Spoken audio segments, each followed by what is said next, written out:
Hello, everybody. Welcome to English Digest. I'm Tom. Hi, I'm Stephanie. And today we're talking about food Yay. as we begin the month of August. Yeah. Now, of course, here in good old Taiwan, summertime brings us lots of new fruit. Some fruits are in season during the summertime.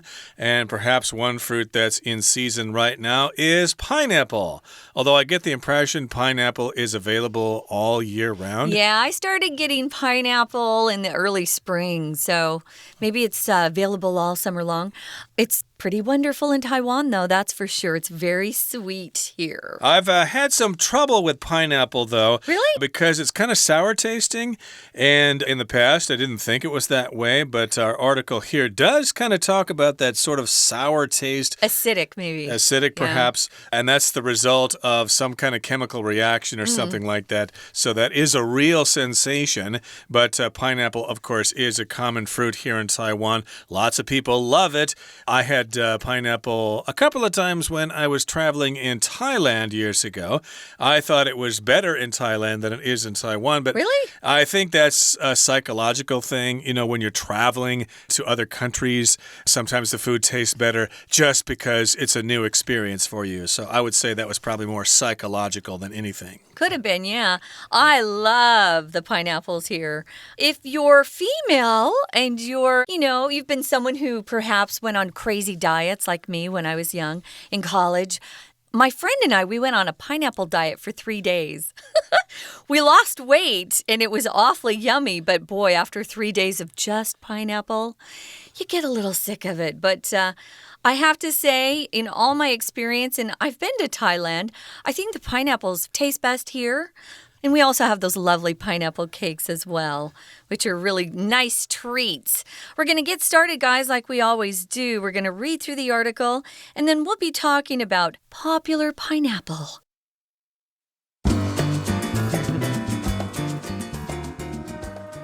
Everyone loves fruit, but there's more to some of these naturally sweet treats than meets the eye. One example is the pineapple. This tropical treasure not only burns people's tongues, but also has historical roots in luxury. Pineapples are native to South America. Christopher Columbus found them on his voyages to the Americas in 1493 and introduced them to Europe. Nevertheless, they couldn't survive in Europe's colder climates. Growers needed to build special hothouses, raising the fruit's price. Just being able to buy a pineapple, let alone eat it, was a sign of wealth. Today, pineapples are much easier to find. But are they easy to eat? Anyone who has eaten a pineapple has noticed how it can burn the mouth. This happens because of an enzyme called bromelain, which destroys the protective mucus in your mouth and causes a stinging sensation. It's not all bad, though. Bromelain also helps with digestion and reduces inflammation. Besides eating it raw, people can cook pineapple to remove the bromelain. Pineapple also adds sweetness to seafood and can be made into pineapple juice and jam. It sometimes even goes on pizza, though not everyone likes that. Hawaiian pizza topped with pineapple and ham isn't popular with people who say fruit shouldn't be combined with meat and cheese. This has even become a frequent topic of debate online. However people feel about seeing it on pizza, pineapple remains popular around the world. It may no longer be associated with wealth, but it's still sweet, delicious, and equally good as a snack or as part of a larger meal. Okay, folks, we're going to be talking about Unit 1 popular pineapple, the story of the golden fruit.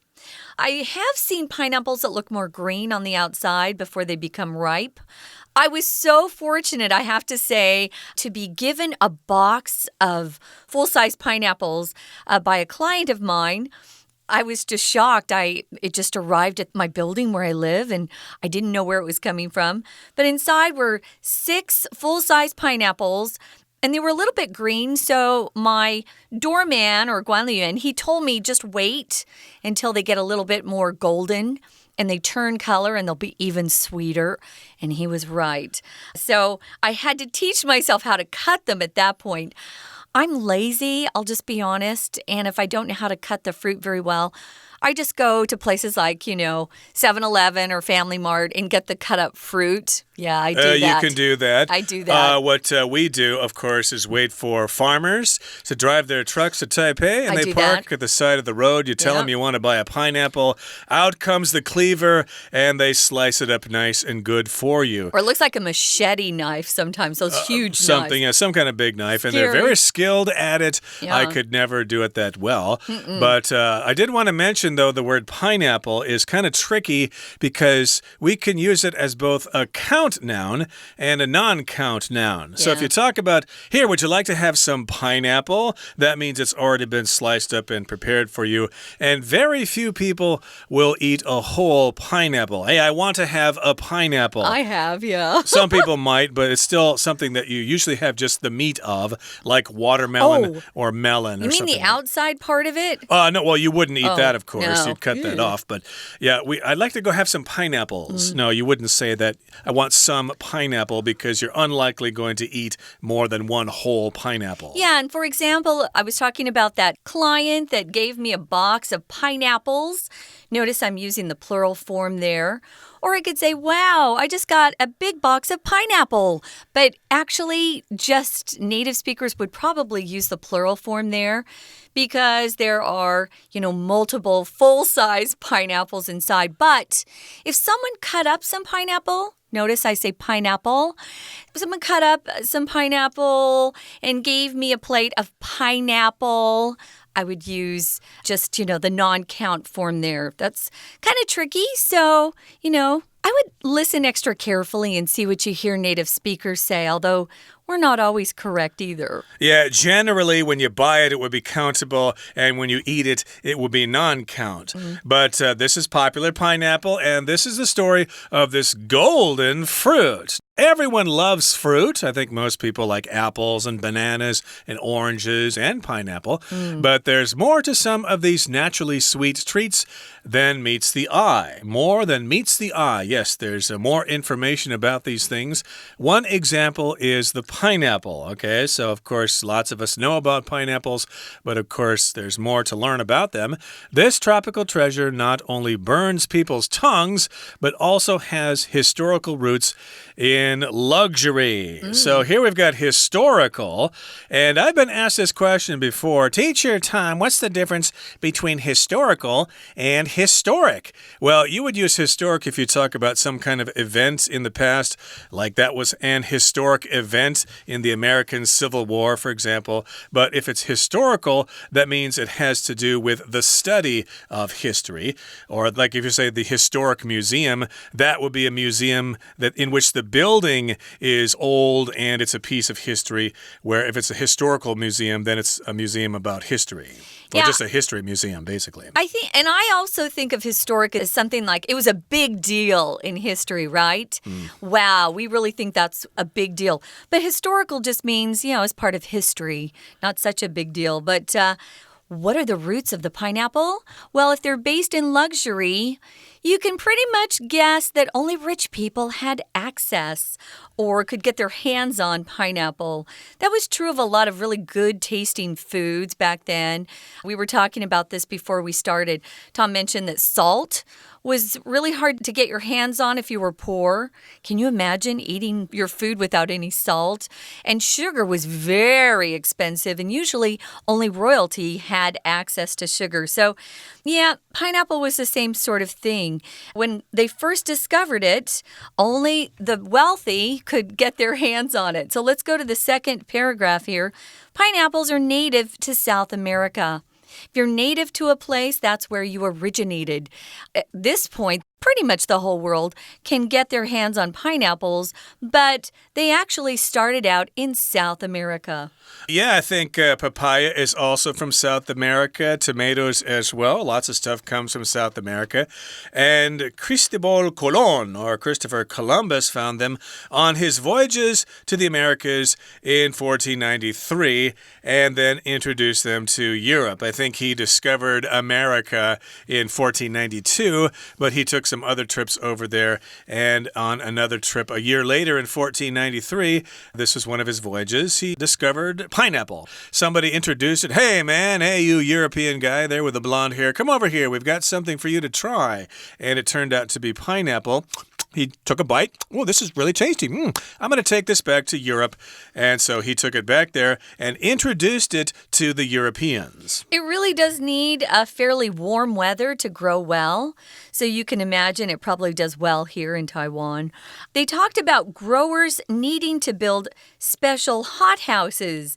Europe is a lot cooler. Even their summers are not extremely hot, although they do have some hot days. I will give them that. I've been over there when it's been plenty hot and they don't have enough air conditioning. But growers long ago, of course, they didn't have electricity, so they needed to build special hothouses. A hothouse is usually, it looks like, a structure. It looks like a house with glass windows. And that sun that goes through the glass windows heats it up inside so that special flowers and plants can grow much better inside that glass house than, say, outside where they're exposed to the weather, where it can be quite cold sometimes, especially at night on a spring evening in Europe. Yeah, your description there kind of sounds like a greenhouse to me. So maybe a greenhouse and a hothouse are very similar. They are, yeah. But in any case, you do need that to keep them warm, or at least they did need those things.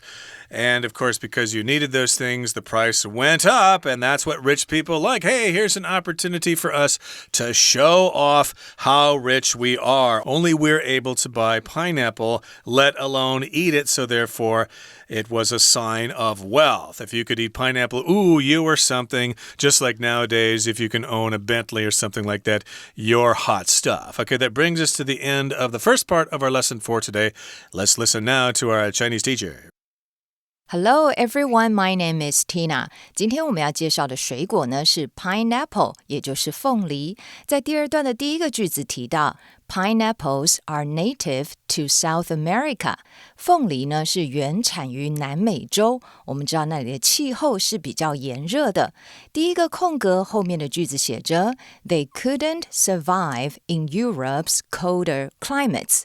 那么在这里我们需要一个语气的转承词，后面说到他们没有办法在欧洲比较寒冷的气候当中生存，在这里呢语气有了前后完整的差异。第一题的 A 选项 instead 作为替代的， B therefore因此用来表达因果关系， C nevertheless 然而来表达前后两者之间的差异， D moreover 此外再者。按照文意上下文，前面提到凤梨原产于南美洲，然而因为没有办法适应欧洲比较寒冷的气候，所以后面呢还提到要建造特殊的温室。按照上下文意，第一题的标准答案我们就选择 C Nevertheless. 第二个空格的句子写着 Just being able to buy a pineapple blank to eat it was a sign of wealth. 要种植凤梨必须要建造特殊的温室，所以呢就提高了凤梨的价格。只是能够买一颗凤梨怎么样？它就是 a sign of wealth, 也就是财富的象征。买凤梨，然后我们来看一下第二题的4个选项。 A. At least 至少， B. Put aside 存钱或预留时间， C. Let alone 更不用说， D. Thanks to 幸亏多亏于。所以呢只要是能够买到凤梨，更不用说是吃凤梨，它简直就是一个财富的象征。搭配文意，第二题的标准答案就选择 C, let alone. We're going to take a quick break. Stay tuned. We'll be right back.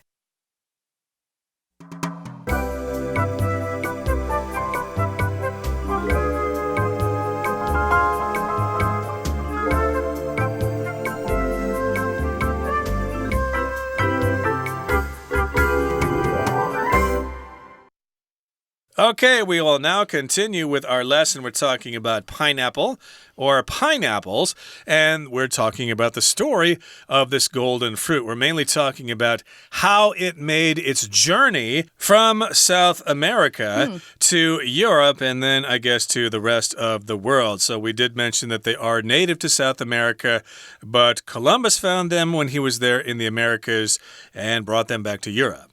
Bless his heart, because they've become a really popular fruit.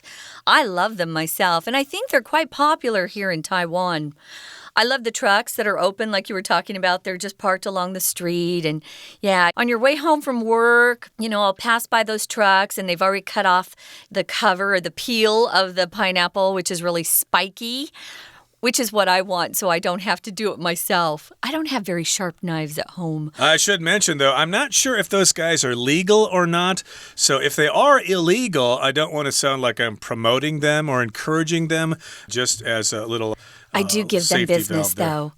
Yeah, so I'm sure people buy from them all the time. They're also available in the grocery stores now where they've cut off, the outside of them. Or in traditional markets, of course. Oh, yeah.So, of course, we did talk about the fact that because they were so expensive, they needed hot houses. Rich people used them as a symbol of wealth. Of course, nowadays, they're all over the place. If you buy a pineapple, no one's going to turn their head and go, wow, you must be really rich to buy a pineapple. They're pretty cheap now. Everybody can afford them. So, yes, here in the third paragraph, it says, today, pineapples are much easier to find.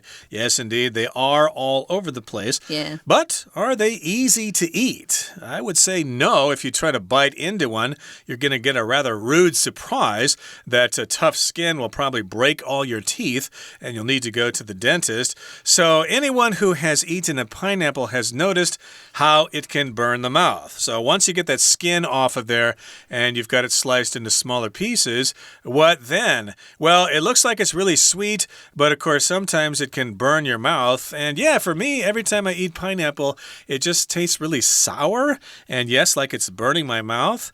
Maybe that's because I'm older or something. I don't know. I didn't seem to have that problem in the past, but now it's a bigger problem. Oh, it doesn't burn my mouth unless I've cut my lip or cut my tongue or, I've maybe, chewed on my cheek.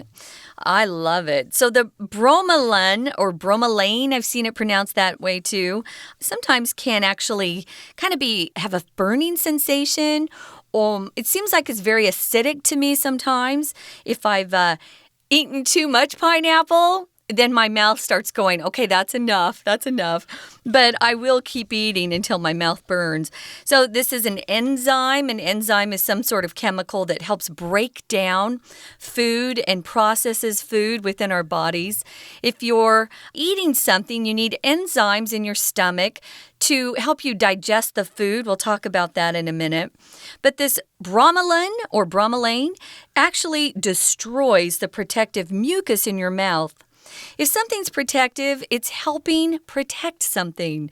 So mucus is that really kind of thick gel in our mouths and noses. I'm at a loss for words here. Yeah. Mucus, liquid, fluid, it's kind maybe. of thick and slimy. Like oil, maybe. But we need it in our body. If you get a cold, the mucus in your body will thicken up and it will be hard to breathe. You'll have to keep spitting it out or blowing your nose. That's mucus as well. But this is protective mucus that is found in your mouth. And this bromelain actually destroys the mucus. And so that causes that burning or stinging sensation. A sensation is how something feels. If you've slept on your arm wrong and you wake up and it's kind of numb, that's a numb sensation, a sensation that you feel like, ooh, a little tingling going on in your arm. Or if you go to the dentist and he gives you that shot that numbs your gums, that's a numb sensation. Here it's stinging, where it kind of feels like little things are sticking into your skin, like a needle, maybe, a stinging or burning sensation. Yes, somebody told me you can put salt on your pineapple to counteract that, but I'm not sure how true that is. Well, it's supposed to make it sweeter. I've tried it. It's okay. I do that with my grapefruit, but I thought it was okay with my pineapple. I don't have a problem, though. You should try it. Well, there are other ways to prepare pineapple, which we'll get to here. Yeah. So, yes, it's not all bad, though. It's not all bad, however. Bromelain also helps with digestion and reduces inflammation. So, yes, even though it destroys the protective mucus in your mouth, it can still help you with digestion, the process of changing your food into something that the body can use in your stomach and in your intestines. That's where digestion takes place. That's where food is digested. And it also can reduce inflammation. Inflammation, things getting bigger and bigger. Like that would happen if you sprained your ankle, you would have inflammation around your ankle. And to reduce here just means to lessen the amount of something. Yeah, so you don't want inflammation in your body, that's for sure. So besides eating it raw, which means it's uncooked, people can actually cook pineapple as well, and that removes that bromelain. If it bothers you, that's what you should try. Tom, actually sweet and sour pork, which is a popular Chinese dish, they cook that pineapple, so that might be a good solution. Pineapple also adds sweetness to seafood. You'll often see shrimp combined with pineapple. That's quite tasty. And it can also be made into pineapple juice and jam. Both those are delicious. It sometimes even goes on pizza, though not everyone likes that. So, of course, we're talking here about Hawaiian pizza, which is not actually from Hawaii. I think we've talked about this before. Some guy in Canada came up with this idea and called it Hawaiian pizza without doing any research at all into what kind of pizza they actually eat in Hawaii. Although if you do go to Hawaii, they probably serve it there. But in any case, yes, Hawaiian pizza is usually pizza with pineapple and ham, but it isn't popular with people who say fruit shouldn't be combined with meat and cheese. That sounds reasonable to most Americans. You just shouldn't put fruit on your pizza. It's okay to put vegetables on there. Some vegetables, maybe not corn or something like that. Yeah, we don't do the corn, guys, but I think most Americans do like Hawaiian pizza with that pineapple and I know ham. it's very popular here in Taiwan. Oh, it's popular in the States, too. It might be a good combination with the ham and the pineapple there. Canadian bacon. Yeah, I don't really eat it myself, but I don't try to eat ham, Yeah. But in any case here, we've got this combined word to talk about here. That's when you put two or more things together. So you could also use combine as a verb here to combine. Well, it is a verb here. Combination would be the noun form.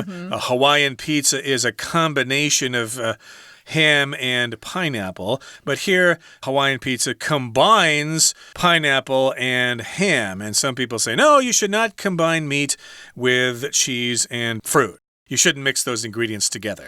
This has even become a frequent topic of debate online. So people are arguing about it online.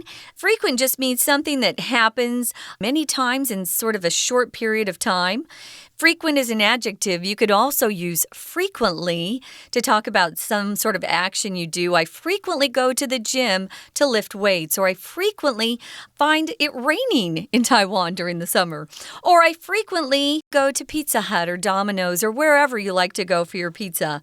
So it's a frequent topic. People like to talk about the pros and cons of combining meat and cheese. I guess it's okay as long as you don't get too sick. And here it says, however people feel about seeing it on pizza, no matter how they feel about having it on pizza, pineapple remains popular around the world. It may no longer be associated with wealth, but it's still sweet, delicious, and equally good as a snack or as part of a larger meal. So, yes, we don't think of pineapple when we think of rich people anymore, so it's not associated with wealth. Pineapple is no longer associated with rich people. They'll have to find other ways to show off.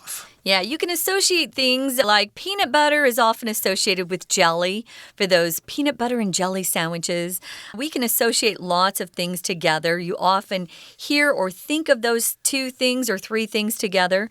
Here, pineapples for everybody now. Right now, we're going to listen one more time to our Chinese teacher.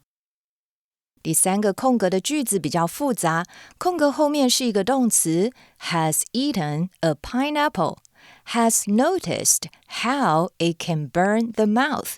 在这里要分辨的是，这一句真正的主要动词是后面的这个 has noticed。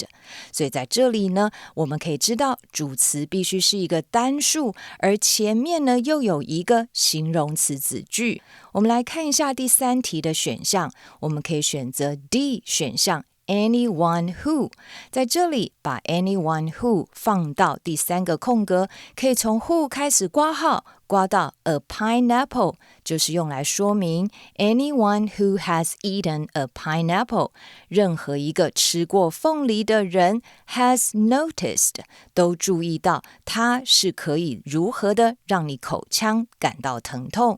所以搭配文法以及句意，第3题的标准答案就选择 D。Anyone who 第4个空格 Besides eating it blank for, people can cook pineapple to remove the bromelain。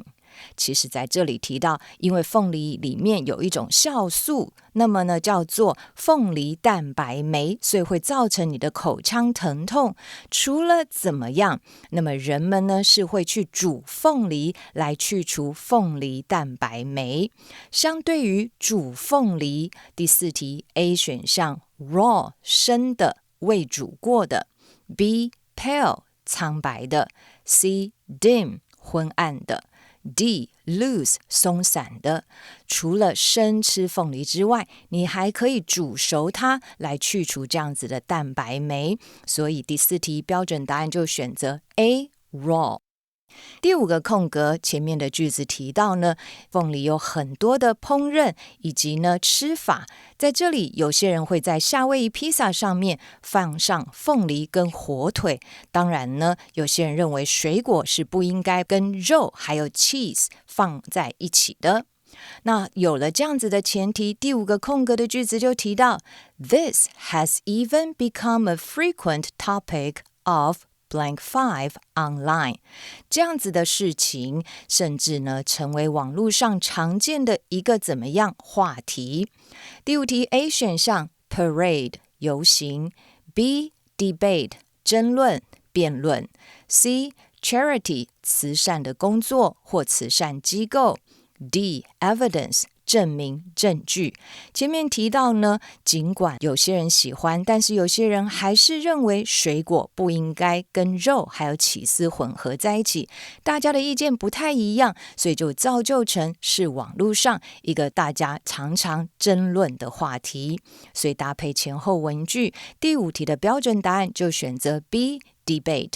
OK， 以上就是今天的课文讲解，谢谢收听。That's all for today, everybody. Thank you for joining us. And now it's time for you to get yourself some pineapple. We're sure we have whetted your appetite for that. From all of us here at English Digest, I'm Tom. I'm Stephanie. Goodbye. Bye.